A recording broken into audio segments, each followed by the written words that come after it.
요한계시록 20장 요한계시록 20장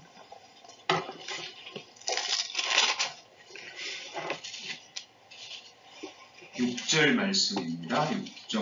6절 말씀, 신약성경 제일 마지막 부분이죠. 요한계시록 20장 6절 말씀 제가 봉독합니다. 이 첫째 부활에 참여하는 자들은 복이 있고 거룩하도다. 둘째 사망이 그들을 다스리는 권세가 없고 도리어 그들이 하나님과 그리스도의 제사장이 되어 1000년 동안 그리스도로 더불어 왕노릇 하리라. 아멘. 부활절 특강 두 번째 시간입니다. 지난주에는 예수 그리스도의 부활과 우리가 받은 죄사함으로 말미암는 구원과 어떤 연관이 있는지 구약시대에 이스라엘 백성들이 성막에서 드렸던 희생 제사를 통해서 자세히 살펴보았습니다. 예수님께서 십자가상에서 자신의 몸을 제물로 삼아서 성령 하나님의 인도하심으로 흠없는 자기의 피를 성부 하나님께 드렸죠. 그것은 예수님께서 우리 죄를 없이 하기 위해서 우리가 범한 죄를 대신해서 저주와 형벌을 받고 이제 우리는 심판을 받지 않고 영원한 생명을 얻게 하기 위해서 예수님께서 성부 하나님께 드린 희생 제사였습니다. 그래서 레위기에 보면 5가지 제사가 나오는데 그 제사가 바로 십자가를 통해서 완전히 성취된 거죠.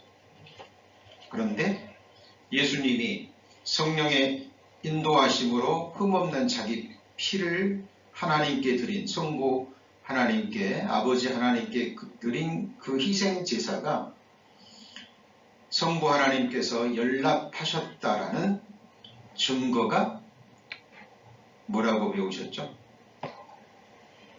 바로 예수 그리스도를 다시 살려주신 겁니다. 그래서 예수님이 십자가에 죽으시고 그리고 부활하셨다라는 것은 바로 이 의미라고 지난 시간에 우리는 배웠습니다. 로마서 4장 25절 말씀이죠. 예수는 우리 범죄함을 위하여 내어줌이 되고 또한 우리를 의롭다 하심을 위하여 살아나셨느니라. 예수 그리스도의 십자가의 죽으심과 부활하심은 성경에 기록된 모든 사건 중에서 가장 중요한, 아무리 강조해도 지나침이 없는 너무나 중요한 사건입니다.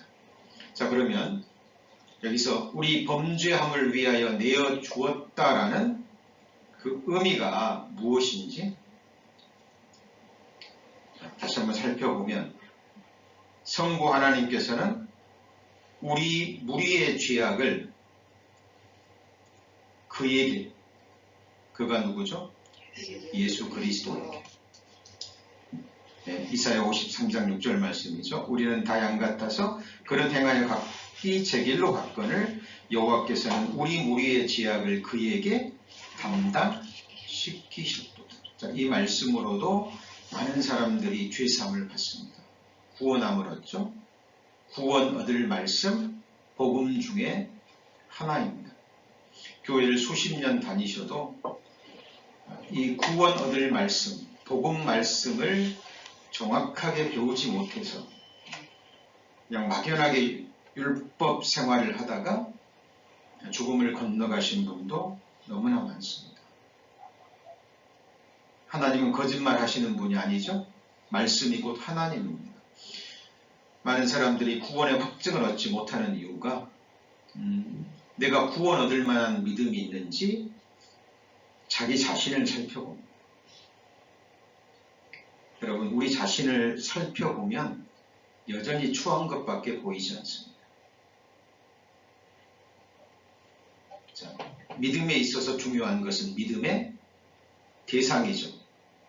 믿음의 주체인 나는 한없이 연약해도 괜찮아요. 아무리 부족해도 괜찮습니다. 나의 부족한 것은 구원과 아무런 상관이 없어요. 오히려 부족하기 때문에, 죄인이기 때문에, 나의 의는 홀만 또 없기 때문에 하나님께서 우리를 구원하시기 위해서 우리 죄를 담당하시고 우리에게 완전한 의로움을 주시기 위해서 이 세상에 오셨죠. 그래서 구원의 확신을 얻는 가장 좋은 길은 나를 살펴보는 것이 아니라 성경이 거짓 없는 하나님의 진리의 말씀인가? 거기에 늘 관심이 있어요. 그래서 우리 믿음의 대상은 하루에도 12번씩 변하고 요동하고 움직이는 우리의 마음과 감정이 아니라 영원토록 변함없는 기록된 말씀입니다. 태초에 말씀에 계시니라. 이 말씀이 하나님과 함께 계셨으니 이 말씀은 곧 하나님이라. 기록된 말씀밖에 넘어가지 말라. 그랬죠. 그래서 우리는 하나님의 말씀을 배우는 것. 이 강단에서 선포되어져야 되는 것은 기록된 하나님의 말씀입니다. 성령의 감동하심으로 기록된 하나님의 말씀을 성령의 권위로 선포하는 거예요. 자, 우리는 이 말씀을 믿습니다. 왜요? 사실이니까. 하나님이 이미 행하신 일이니까. 우리 성도님들이 태어나기도 전에 육신의 생명을 입고 태어나서 살아가시면서 죄를 짓기도 전에 하나님은 다 아셨죠. 그 죄를 그에게 담당시키신 거예요. 자, 우리 범죄함을 위하여 돌아가시는데 죽는데 내어주신 바가 되었다라는 거죠. 자, 그래서 세례 요한이 예수님께서 지나가는 걸 보고 뭐라고 말씀하셨죠? 보라, 세상 죄를 지고 가는 하나님의 어린 양이로다. 저와 여러분의 과거, 현재, 미래 죄가 이미 영원전에, 창세전에 누가 지고 가셨어요? 예, 예수님께서 지고 가신 거예요. 우리는 아들을 보고 믿는 자마다 영생을 얻는 이것이라 그랬죠. 무엇이요? 내 아버지의 뜻은. 내 아버지의 뜻은 이것이니 아들을 보고, 어떤 아들을 보고요? 내 죄를 지고 가는 아들을 보고, 더 나아가서 그 죄값을 갚아주기 위해서 피 흘려 죽으시고 부활하신 하나님의 아들을 보고 뭐하는 자마다요? 믿는 자마다 영생을 얻는 이것이니 마지막 날에 내가 이를 다시 살리리라. 그 마지막에 살리리라는 것은 영혼을 살리는 게 아니에요. 왜요? 영혼은 믿는 순간 이미 살아났기 때문에. 마지막 날, 주님 오시는 날, 그때 살리는 건 뭐예요? 우리의 몸을 다시 살리는 겁니다. 그때 우리가 육신을 입고 살아있다면 우리의 몸은 변화되는 거죠. 부활의 몸으로. 자, 이것이 우리 구원받은 그리스도인들의 최대의 소망이 되는 것입니다. 그래서 친히 나무에 달려 십자가의 나무에 달리셨죠? 못에 박히셔서 그 몸으로 누구 죄를 담당하셨어요? 우리 죄를, 저와 여러분의 죄를 담당하셨습니다. 이미 끝내신 거예요. 그래서 돌아가시면서 다 이루었다. It is finished. 히브리서 10장에는 이미 죄가 용서되었은즉 이제 다시는 죄를 위하여 제사 드릴 것이 없느니라. 이게 완전한 복음입니다. 자, 이것을 어느 순간 성령의 능력으로 선포되는 하나님의 말씀을 듣고 깨닫는 거죠. 믿는 거죠. 네. 그래서 이것이 이제 바로 복음입니다. 자, 그런데 우리가 오늘 배워야 될 부분은 이 복음을 이제 부활과 연관시켜서 조금 더 다른 각도에서 배워볼 것입니다.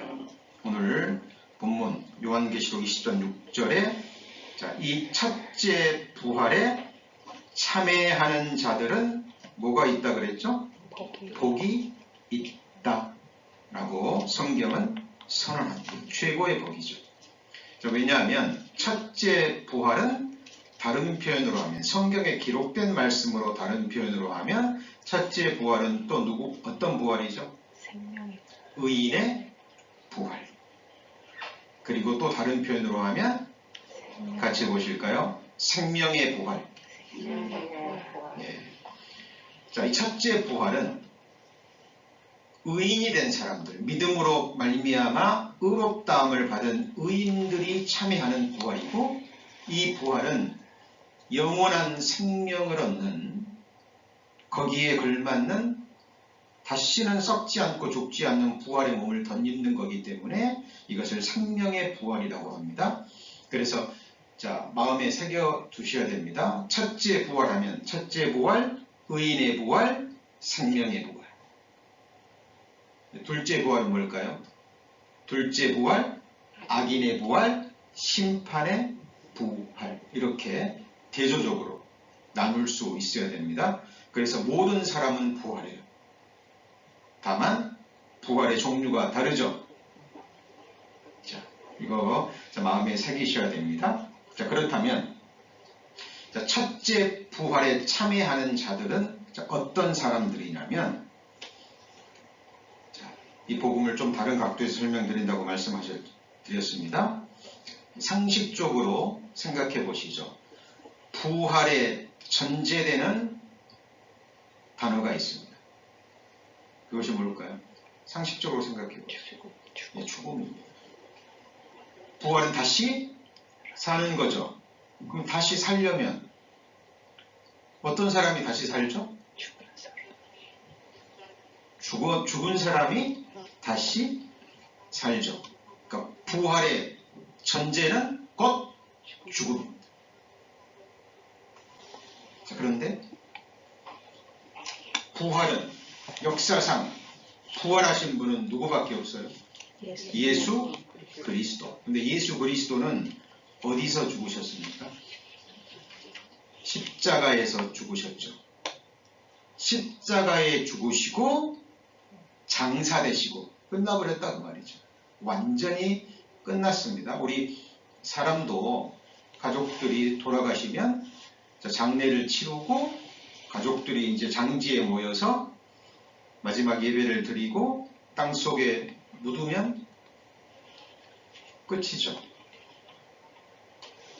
마찬가지로 예수님은 또 십자가에서 죽으시고 장사되셨죠. 자, 그런데 예수님의 십자가의 죽음은 다른 모든 사람의 죽음과는 다른 죽음이에요. 그것은 대속의 죽음이죠. 그리고 하나님의 죽으심, 하나님의 독생자 예수 그리스도가 사람의 몸을 입고 와서 죽으신 죽으심입니다. 자, 그래서 부활의 전제는 바로 십자가의 죽음. 십자가에서 죽은 자들만이 뭐 하는 거예요? 부활할 자격이 있는 거예요. 그러면은 우리가 십자가 메고 예수님처럼 못 박혀 죽으라는 말입니까? 이런 질문이 나올 수 있죠? 근데 그건 아니죠. 그렇게 할 수도 없군요. 그럼 이걸 뭘 의미할까요? 자, 예수 그리스도의 죽음은 우리를 대신한 죽음이죠. 예수님은 십자가에 죽으셔야 될 이유가 전혀 없어요. 왜? 십자가는 오직 누구만 죽는 거죠, 거기에? 주인만 죽는 거예요. 로마 시대에도 가장 흉악한 강도 살인범들만 십자가 형틀로 못 박혀서 죽는 겁니다. 근데 예수님은 죄를 지은 적이 없어요. 그런데 예수님이 돌아가신 것은 누구 죄 때문에요? 조금 전에 배웠죠. 우리 죄를 다 담당하셨기 때문에. 그것이 사실이기 때문에 우리 죄로 인하여 죽으심을 당하신 거예요. 그래서 예수님의 죽음은 곧 누구의 죽음이죠? 나의 죽음. 나의 죽음. 자, 그래서 성경을 통해서, 기록된 말씀을 통해서 성경에 기록된 대로, 성경은 진리의 말씀이니까, 하나님은 거짓말 하시는 분이 아니니까, 정말 이건 어떤 가정이 아니라 상상도 아니라 실제로 예수님은 바로 내 죄를 담당하시고 내 죄 때문에 죽으셨구나. 예수 그리스도의 죽음은 나와 함께한 죽음이구나 라는 것을 말씀을 듣고 받아들일 때, 믿을 때, 알고 믿을 때 2000년 전에 십자가의 죽음은 곧 누구의 죽음이에요? 나의 죽음.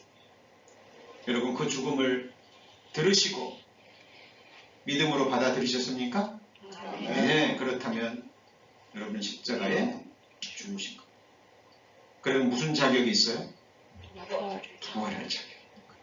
여러분, 부활은 오직 죽음을 전제로 하고, 그 죽음은 세상 사람들이 말하는 그 죽음이 아니라 자기가 죄인이라는 걸 깨닫고 죄인은 마땅히 하나님 앞에 심판받아 죽어야 된다라는 하나님의 선언의 말씀을 받아들이고 예수님의 죽음은 곧 나의 죽음이구나 라는 것을 깨달은 사람이 주님과 함께 죽고, 그리고 주님 부활하실 때요, 나도 부활한 거죠. 물론 부활하기 전에 예수님이 장사된 것은 또 누가 장사된 거예요? 내가 장사된 거죠. 옛사람, 아담 안에서 태어난 죄성을 가지고 만물보다 거짓되고 부패한 마음을 가진 나라는 죄덩어리가 죄만 없어진 것이 아니라 죄인 자체인 내가 완전히 장사돼버린 거예요. 자, 이것을 성경은 선포하는 겁니다. 그리고 그 제사를 하나님이 기쁘게 받으셨기 때문에 예수님을 다시 어떻게 하신 거예요? 부활시켰어요. 근데 그 부활할 때 누구도 같이 부활한 거예요? 나도 같이 부활한 것. 자, 이것이 사실인 거예요. 자, 아주 중요한 말씀, 오늘 주일 말씀, 자, 이 말씀만 배우시고 마음에 새겨지셔도 여러분 구원의 확증을 얻는데 부족함이 없으실 겁니다. 로마서 6장 11절, 지금 화면이 보이지 않으신 분들은 로마서 6장 11절, 줌으로 함께 하시는 성도님들 로마서 6장 11절 찾아보시고요. 자, 이와 같이 너희도 너희 자신을 죄에 대하여는 죽은 자요, 그리스도 예수 안에서 누구를 대하여서는요? 하나님을 대하여는 산자로 여길지어다 라고 우리말로 번역이 됐습니다. 자, 그런데 우리말로 여긴다라는 표현이 조금 우리가 알아먹기에 좀 부족함이 있죠. 여긴다라는 느낌은 어때요? 사실이 아닌데 그렇게 여기세요, 이런 느낌이 있잖아요. 그런데 원어적인 의미는 전혀 그게 아니에요. 영어 성경에는 뭐가 쓰였습니까? reckon이라는 단어가 쓰였는데, 이거는 계산하다라는 겁니다. 뭐하다고요? 계산하다. 사람이 완벽하게 할 수 있는 것 중에 하나, 어떤 학자들은 유일하게 할 수 있는 것이라고 합니다. 사람들이 이 세상에 있을 동안에 유일하게 완벽하게 할 수 있는 것, 그것이 바로 계산이랍니다. 회계. 이게 무슨 의미죠? 자, 여러분이 뭐 한 달에 3,000불의 수입이 있다고 해보시죠. 3,000불의 수입이 있습니다. 자, 3,000불을 가지고 저 은행에서 페이가 나와서 가지고 그걸 가지고 오늘 하루 얼마를 쓰셨어요. 그러면 얼마 썼는지 회계장부에 기록할 수 있죠. 정확하게 기록할 수 있습니까? 예, 몇 전까지. 그리고 회계장부에 얼마 남았다고 기록할 수 있죠. 또 다음날 지출을 했으면 얼마 지출했으면 3,000불에서 또 빼면은 회계장부가 정확하게 기록이 되잖아요. 인간이 할 수 있는 가장 완전한 일이 바로 레컨입니다. 자, 그런데 이걸 원어적인 의미를 좀 살펴보잖아요. 그러면은 여기다 간주하다라는 의미는요, 계산하다, 회계하다라는 의미도 있고요, 법적으로 판단하다라는 의미도 있어요. 뭐로 판단해요? 법적으로. 그러니까 법적으로 판단해서 아무 하자가 없다라는 의미입니다. 그래서 여기는 거죠. 숙고하다, 신중히 생각하다, 그래서 결론 짓고 결정하는 거예요. 제가 특별법에 대해서 지난 시간에도 말씀을 드렸습니다. 대법원에서 마지막 선언이 나왔습니다. 사형. 그런데 대법원의 마지막 선언보다 더 중요한 법이 뭐예요? 특별법, 대통령 사면법이 있습니다. 그럼 법으로 정한 거죠. 마땅히 사형받아야 될 사람인데 대통령이 사면을 했어요. 그러면 그건 최고의 법이죠. 법적으로 자격을 가진 대통령이 근거를 가지고 사면을 했으면 감옥에서는 그 사형수를 풀어줘야 돼요, 말아야 돼요? 풀어줘야 돼요. 법적으로 신중히 생각하고 숙고하고 법원에서 결정을 내리는 겁니다. 이거는 헌법에 기록된 대로 권한을 가진 대통령이 이 사람 죽어야 되는데 사형 언도 받은 사람인데 사면했구나, 사실이네, 충분히 생각하고 법적으로 결정 내리는 겁니다. 이것이 여기는 거예요. 자, 여러분, 이미 십자가에서 여러분 법적으로 죽으셨습니까? 입법자와 재판자는 오직 누구죠? 하나님.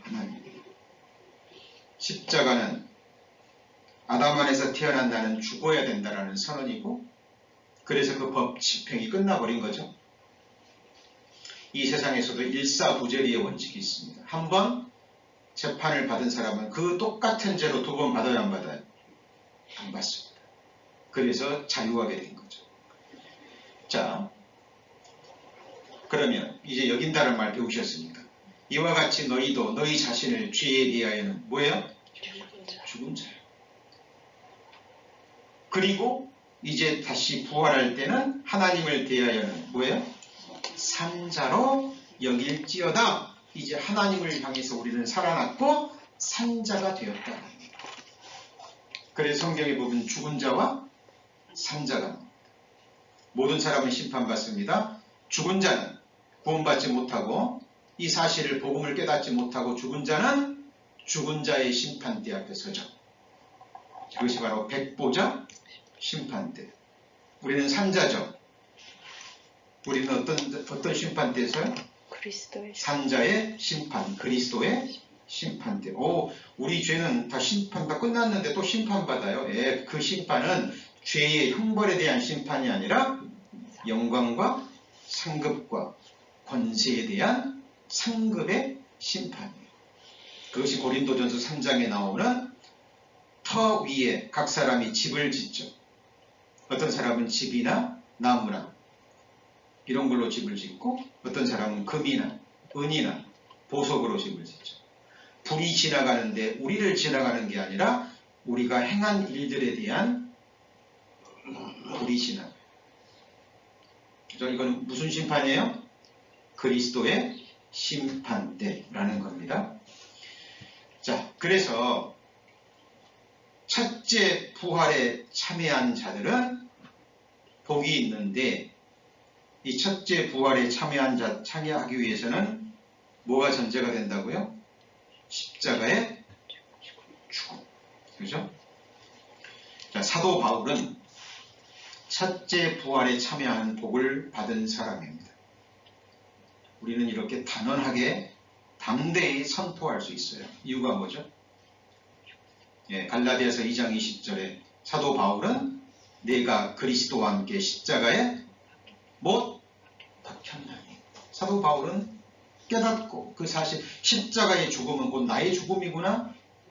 예수님 십자가에 못 박혀 돌아가셨을 때 나도 죽었구나 라는 것을 복음을 듣고 믿었죠. 예, 그래서 사도 바울은 이 첫째 부활에 참여할 자격이 있습니다. 자, 그리고 여기서 너희 자신을 죄에 대하는 죽은 자요 그리스도 예수 안에서는 산자로 여길지어다, 이 부분을 사도 바울은요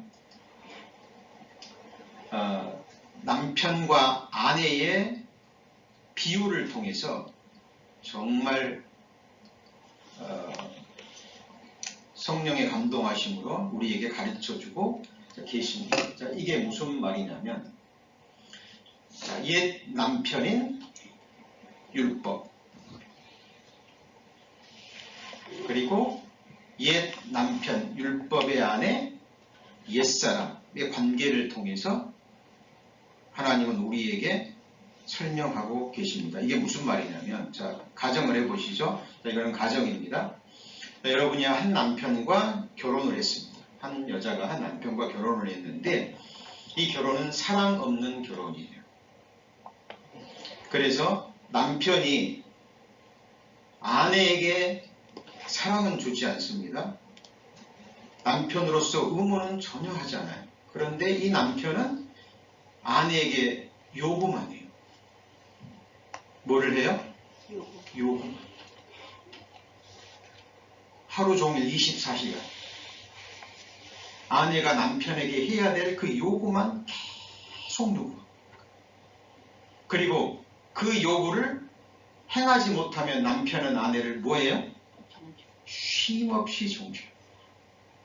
쉼없이. 아내가 힘들까요? 행복할까요? 네? 힘듭니다. 그런데 이 아내가 이 남편의 법에서 벗어날 수 있는 자유롭게 되는 방법이 있습니다. 첫 번째는 뭘까요? 남편이 죽으면 되죠. 또 하나의 방법은 뭐예요? 이 여자가 죽으면 돼요.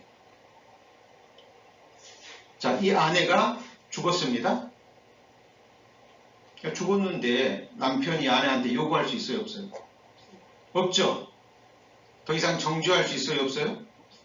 없죠. 죽었으니까.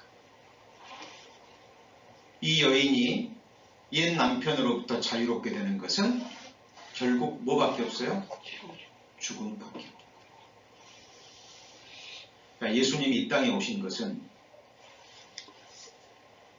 우리의 옛사람이, 아담 안에서 태어난 옛사람이 옛 남편 율법에 매여서 평생 종노릇하고 정죄받고 죽을 수밖에 없는 우리를 이 율법으로부터 뭐하게 하시기 위해서요? 자유롭게 하시기 위해서 이 세상에 오셨고, 그리고 십자가의 죽음으로 이 둘을 다 이루신 거예요. 이거는 제가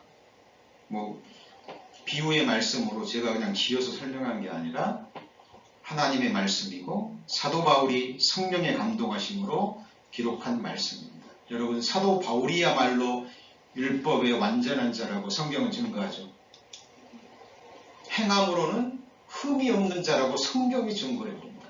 율법, 얼마나 철저히 율법적인 삶을 살았을까요? 누가요? 바울이. 바울이 구원받기 전에 이름이 뭐였어요? 사울이었습니다. 사울은 큰 자라는 의미예요. 사울은 큰 자였어요. 구원받기 전에. 왜요? 율법으로 흠이 없는 자이기 때문에 스스로 그렇게 생각했어요.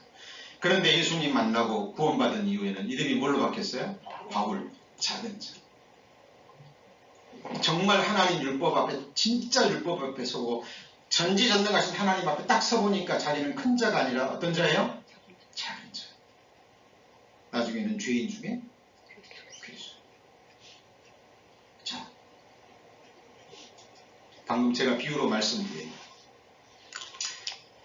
우리 자매님들이 아까 이 남편 얘기했더니 고개를 그냥 살살 자자자 힘드셨는데 그런 남편하고 살지 못하시겠죠? 로마서 7장 2절 남편이 있는 여인이 그 남편의 생전에는 법으로 그에게 매인 바 되나 만일 남편이 뭐하면요? 죽으면 남편의 법에서 벗어났느냐. 그러므로 만일 그 남편 생전에 다른 남자에게 가면 음부라 시집가면 음부라 이르되 남편이 죽으면 그 법에서 자유케 되나니 다른 남자에게 갈지라도 음부가 되지 아니하느니라. 예수님께서 이 옛 남편 율법을 어떻게 죽이셨죠? 그냥 없애버리셨습니까? 아닙니다. 예수님은 율법을 완전케 하러 오셨어요. 그런데 완전케 하신 다음에 율법의 요구를 완전히 이루시고 이제 더 이상 율법의 요구를 이룰 것이 없기 때문에 십자가에 못 박아버리고 도말하신 거예요. 뭘요? 율법. 그러니까 예수님의 십자가의 죽음은 나의 죽음이기도 하지만 또 율법의 죽음이기도 해요.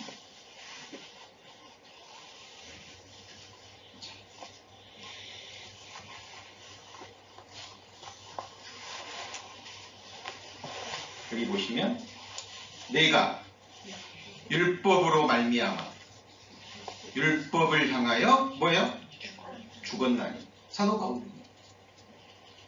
갈라디아 교회에 지금 바울이 성령의 감동하심으로 기록하고 있죠? 지금 왜 이 말을 했냐면 갈라디아 교회는 유대인들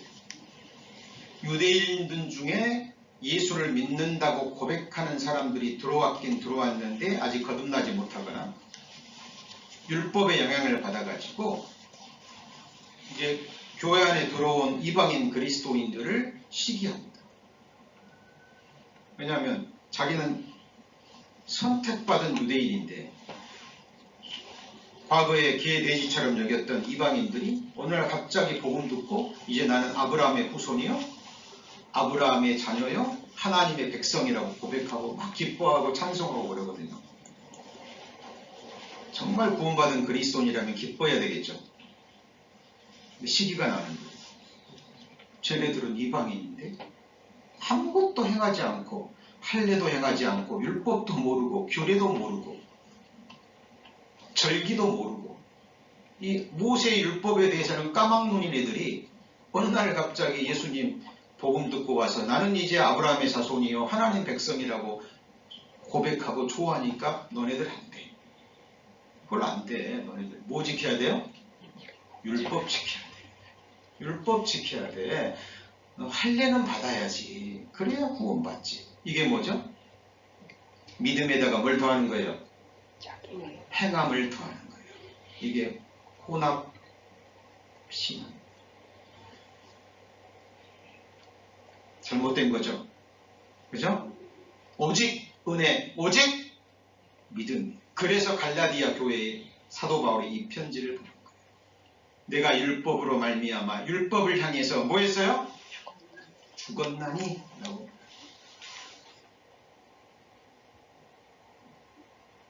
자, 율법으로 말미암아 율법을 향하여 죽었나니 그러면 이게 누가 죽은 거예요? 옛사람 바울이 죽은 거죠? 그죠?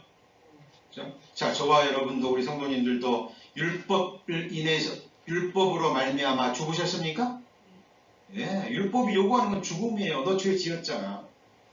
율법 어겼잖아. 율법 지킬 수 없잖아. 그래서 율법은 심판을 선언했고 예수 그리스도는 그 율법의 요구를 이루기 위해서 이 땅에 오셔서 우리가 범한 죄를 대신 담당하시고 율법의 요구대로 십자가에 뭐 하셨어요? 죽으신 거죠.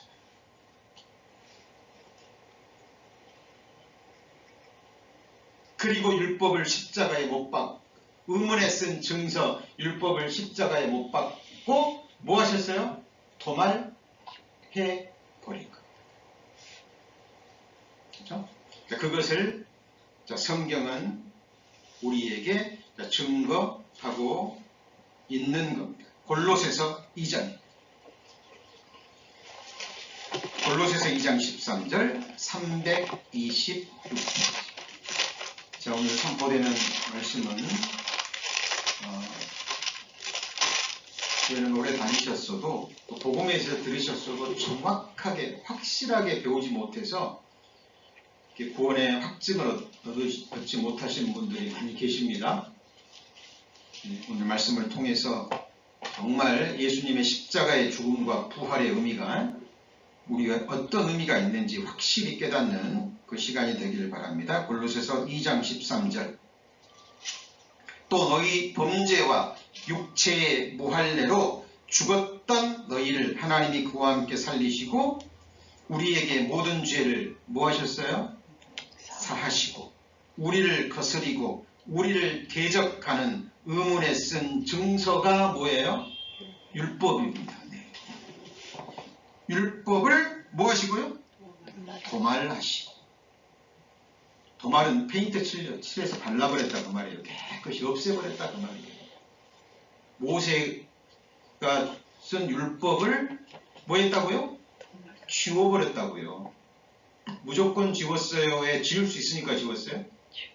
네, 예수님이 율법을 완성하셨습니다. 예수 그리스도는 율법의 마침이 되시느니라. 피어리어드. 왜요? 끝내버렸으니까.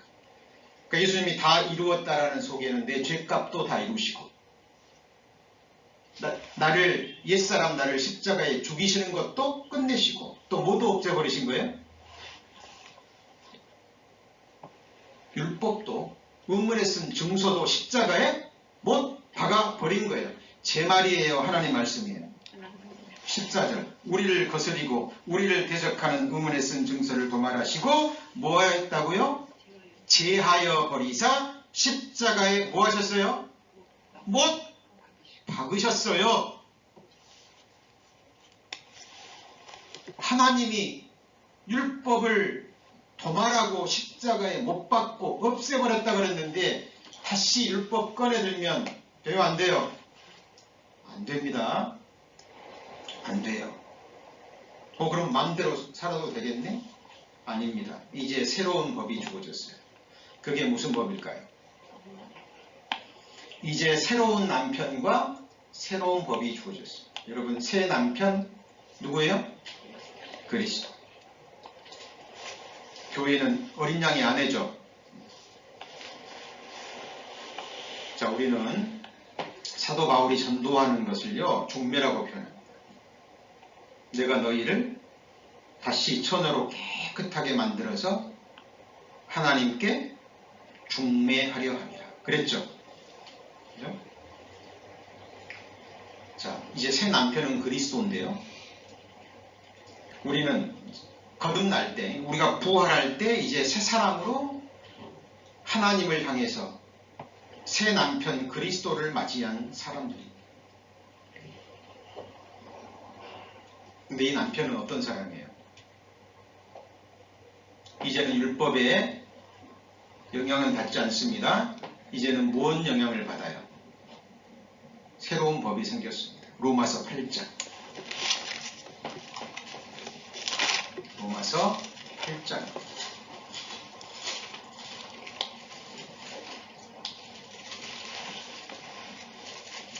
로마서 8장 1절입니다. 248페이지. 248페이지 로마서 8장 1절. 그러므로 이제 그리스도 예수 안에 있는 자에게는 결코 뭐가 없어요? 정죄하면. 자, 옛날 남편 율법은 뭐만 했어요? 정죄. 하루 24시간 매 순간 요구만 하고 뭐만 했어요?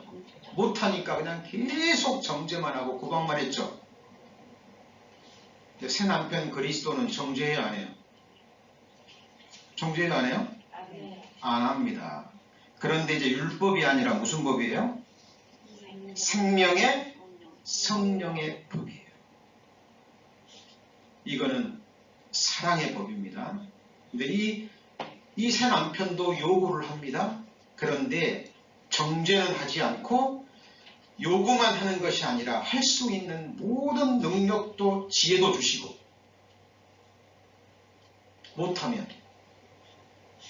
못하면요 대신 해주시는 분.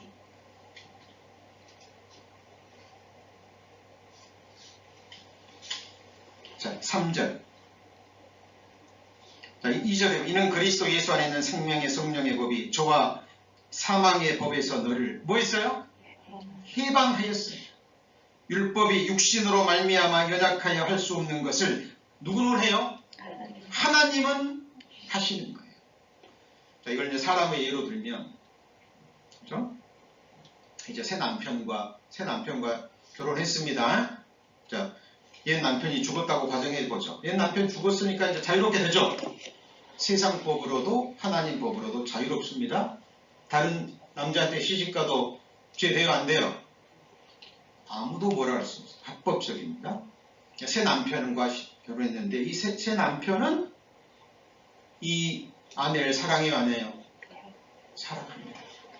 사랑해요. 정말 사랑하고 모든 것을 다해서 이 아내를 사랑하고 해주고. 여러분, 결혼했으면 당연히 남편이 아내에게 바라는 거 있겠죠? 그죠? 근데 좀 부족해도 못해도 정죄해야 안 해요. 그래도 사랑스러운 거예요. 그래도 사랑스러운 거예요. 그런데 아내가 못하면 또 남편이 대신 또 뭐해? 다 해줘요. 이 남편의 사랑이 이 아내의 마음을 감동시킬까요? 안 할까요? 하겠죠? 이제 이 여인이 남편을 섬긴다면 어떤 마음으로 할까요? 무서워서 할까요? 섬길까요? 정죄가 무서워서 섬길까요? 아니면 정말 자원하는 마음으로 나를 이렇게까지 사랑하는 남편을 정말 섬기고 싶으니까 기쁨으로 할까요? 네, 그렇게 이제 남편을 섬깁니다. 그러면 이 아내가 정말 아무것도 못해도, 그죠? 정말 된장찌개를 정말 맛없게 끓여도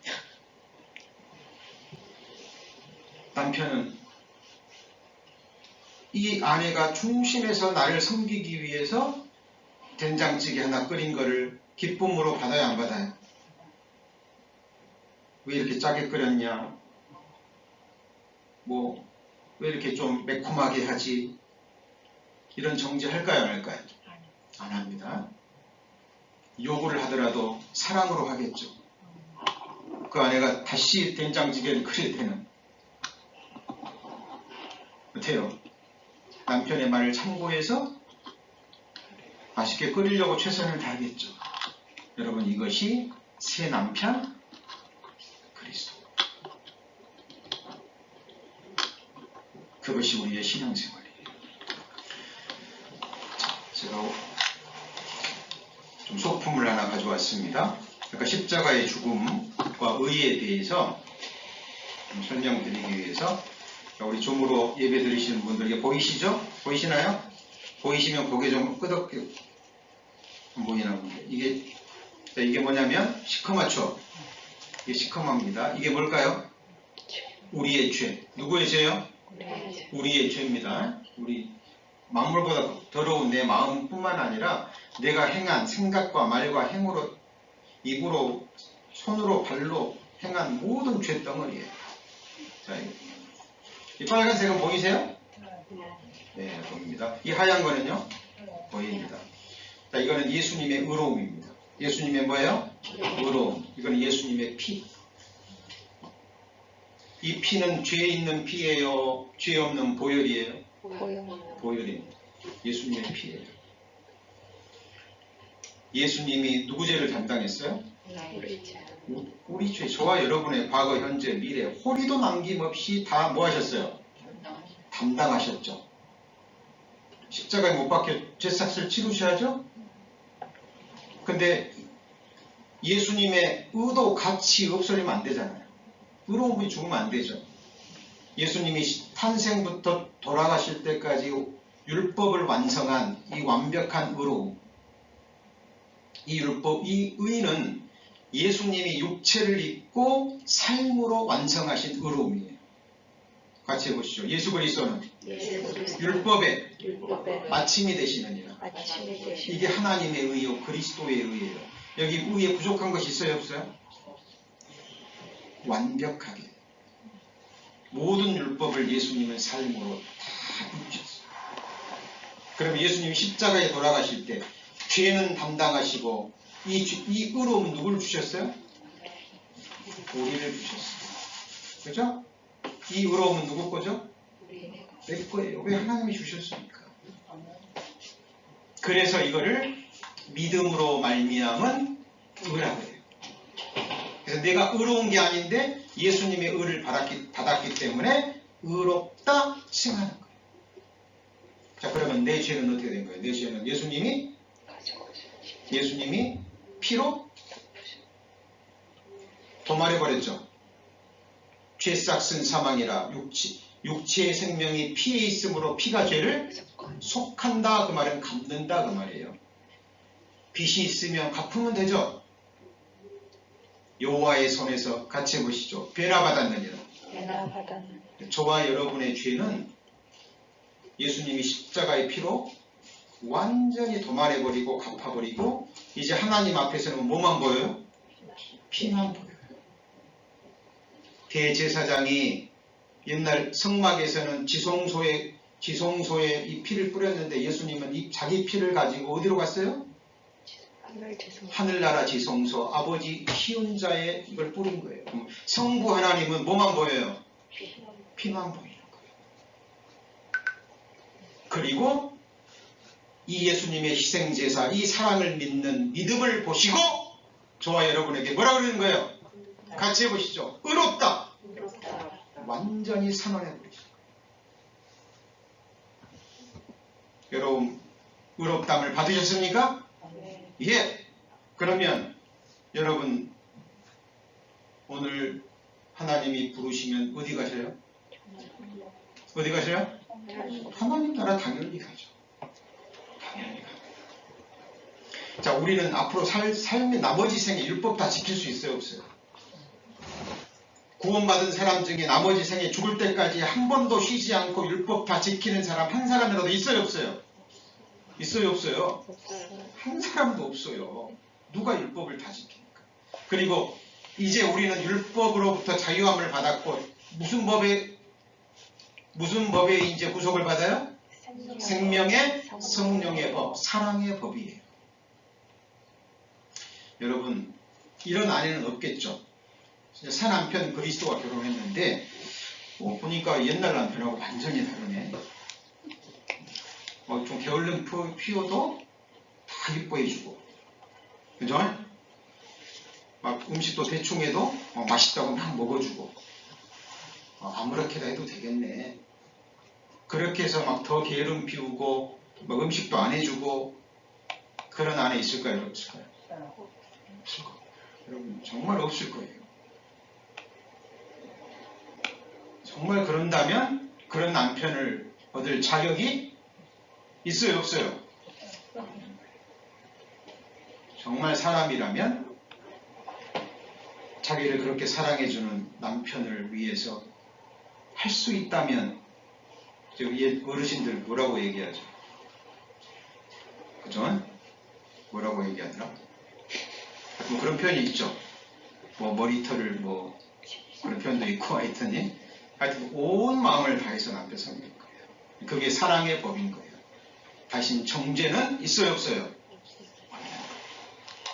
자, 이것이 누구의 사랑이에요? 하나님의 십자가의 사랑입니다. 자, 우리는 이 부분에 대해서 정말 정확하게 아셔야 됩니다. 자, 그리고 또 하나. 자, 어떤 사람이 우리를 부활시킬 때는 하나님 우리를 부활시킬 때 구원받은 이후에 네가 얼만큼 잘 살았냐? 얼만큼 나를 섬겼냐? 이걸 기준으로 가지고 부활시키고 부활 안 시키고 그게 아니에요. 여기 보시면 로마서 8장 11절입니다.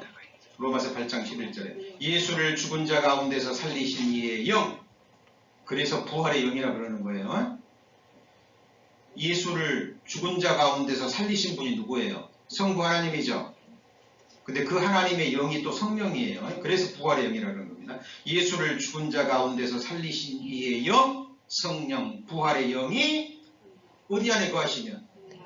너희 안에 거하시면 그리스도 예수를 죽은 자 가운데서 살리신 이가 너희 안에 거하시는 그의 뭘로 말미암아? 영으로 말미암아 너희 죽을 몸도 살리시리라. 자, 그러니까 하나님이 죽은 사람들 부활시키고 살아있는 사람 변화시킬 때 뭘 보고 부활시켜요? 그 안에 성령 하나님이 있냐 없냐 이것만을 보고 부활시켜요. 구원받은 이후에 잘 살았냐 못 살았냐 이거는 부활의 영광에 관계된 거고. 뭐에 관계된 거야? 부활의 영광. 자매님들 천국에서도 더 예뻐지고 싶으시면 구원받은 이후에 누구를 위해 사시면 돼요? 하나님의 영광을 위해서는 먹든지 마시든지 무엇을 하든지.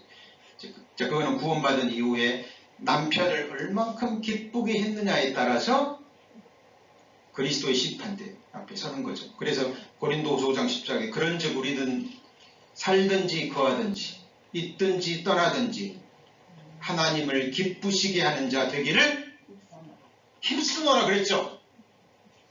이제 천국 가기 위해서 뭘 하는 게 아니라 내 남편, 내 사랑 어떻게 하면 기쁘게 할 수 있을까? 그것이 이제 산자들, 영원한 생명을 받은 그리스도인들의 삶의 척도가 되는 거예요.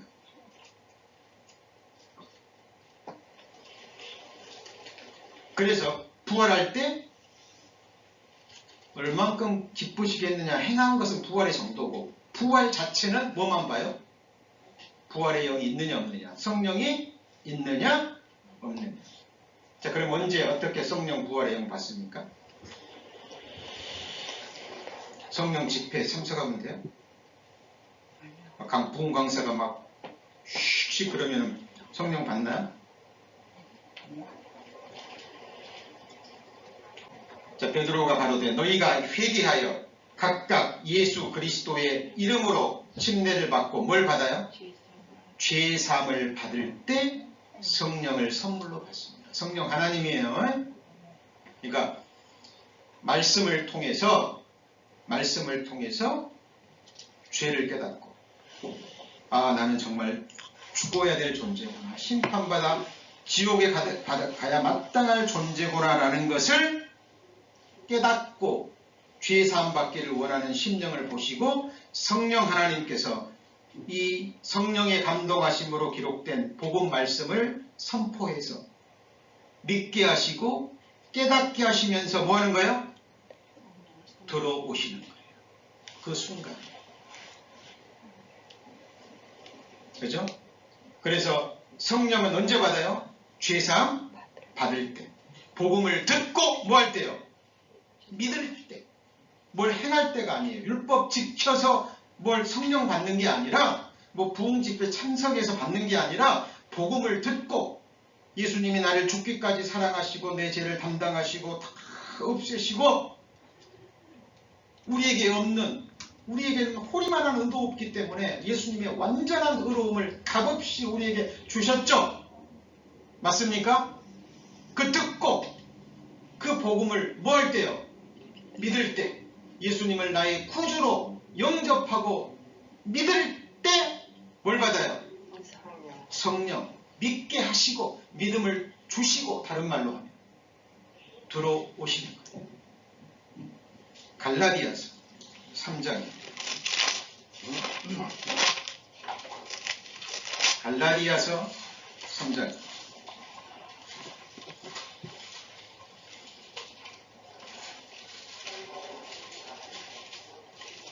갈라디아서 3장.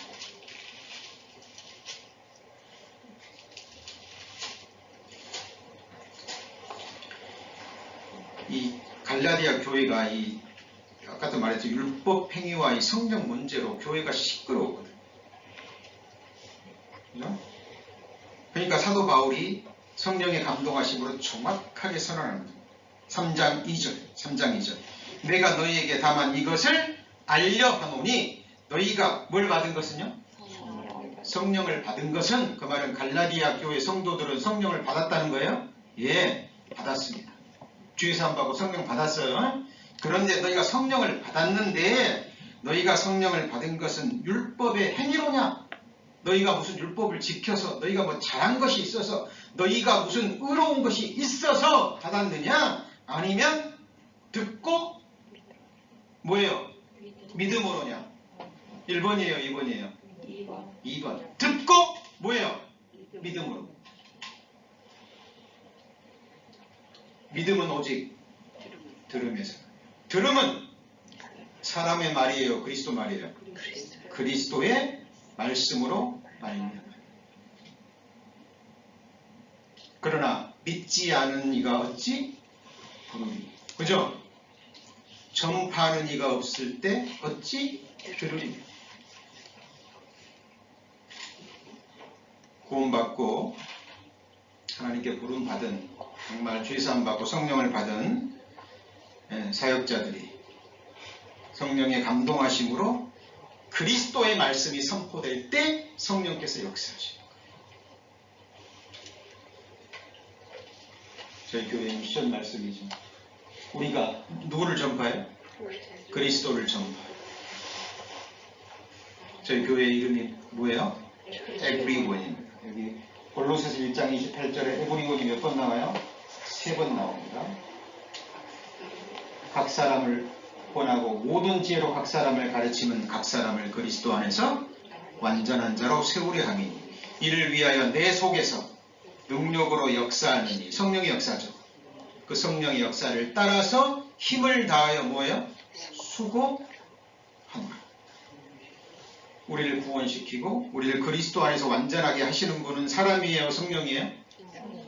여러분, 우리 인생들은 나 하나도 제대로 감당 못하는데 뭘 합니까? 우리가 할 수 있는 일은, 과거에는 이게 죄의 병기로 죄에게 드렸죠. 본성이 이끄는 대로, 사탄이 이끄는 대로 이 몸뚱아리 죄한테 드렸잖아요. 구원받은 이후에도 우리는 할 수 있는 게 없어요. 뭘 할 수 있죠? 구원받으셨는데 할 수 있는 거 있으면 말씀해 보세요. 근데 할 수 있는 게 있어요. 그게 뭐냐면, 죽었던 이 몸 주님이 살려주셨죠? 맞죠? 이 몸 누구 거예요? 값으로 사신바 되었으니 이제 하나님 거예요. 그러니까 내 몸과 영혼, 내가 가진 모든 것 이제 주님 것입니다. 주님 것을 주님 것으로 알고 주님께 뭐 할 수는 있어요? 드릴 수는 있어요. 뭐 할 수는 있어요? 드릴 수는. 이제는 이 의의 병기를, 죄의 병기로 쓰였던 이 몸뚱아리를, 내게 속한 모든 걸 하나님께 의의 병기로 뭐예요? 드리는 걸 할 수 있어요. 그럼 하나님이 붙잡고, 권능의 오른손으로 붙잡고 하나님이 이 도구를 가지고 선을 행하십니다. 같이 해보시죠. 너희 안에 행하시는 이는 하나님이시니. 하나님이 하나님의 선을 행하십니다. 우리가 할 수 있는 것은 하나님을 믿는 것이 일이라 그랬죠. 그죠? 같이 해보시죠. 하나님을 믿는 것이 너희의 일이니라. 믿는 게 쉬운 것 같죠?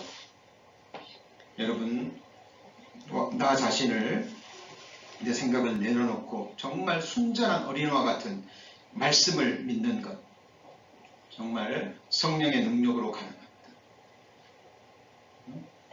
그래서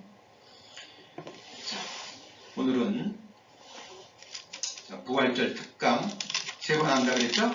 이제 다음 주일 부활주일 3번째 특강을 하는데요.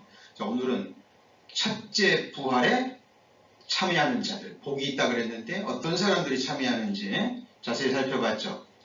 이제 다음 시간에는 이제 거듭남과 부활의 관계입니다. 많은 사람들이 거듭남에 관한 많은 말씀들을 배우고 또 듣습니다만은 정확하게 개념이 서지 않아서 지금도 헷갈려 하시는 분들이 너무 많아요.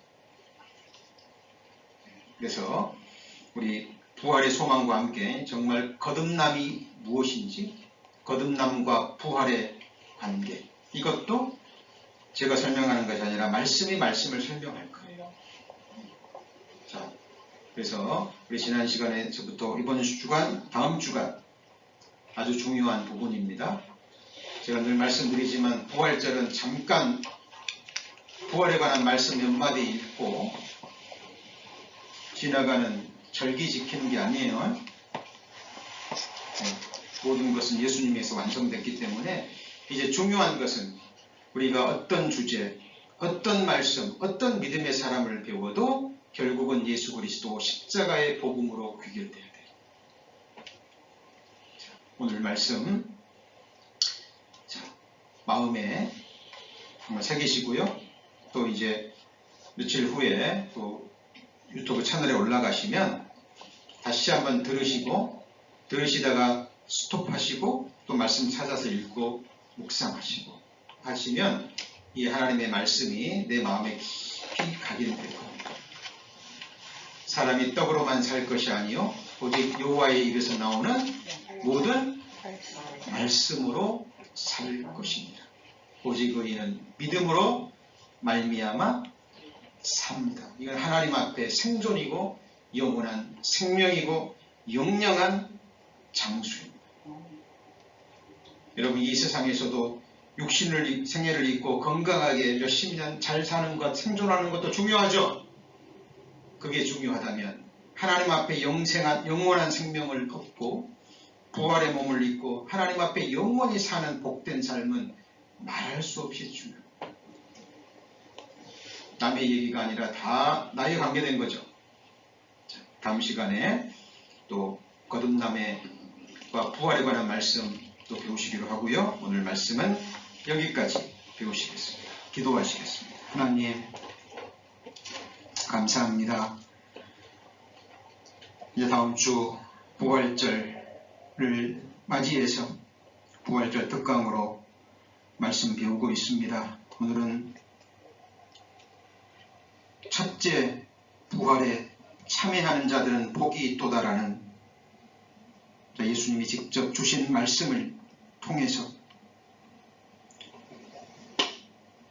하나님 말씀, 우리가 받은 귀한 십자가의 사랑 다시 한번 묵상해 보았습니다. 하나님, 듣고 잊어버린 자, 그 어리석은 자 되지 않게 하시고 성령의 능력으로 우리 마음판에 깊이 새기고 또 묵상하는 가운데 하나님의 사랑의 넓이와 길이와 높이와 깊이를 더욱 깨달아 알아갈 수 있도록 주께서 역사하여 주옵소서. 우리 구주 예수 그리스도의 이름으로 기도합니다. 아멘.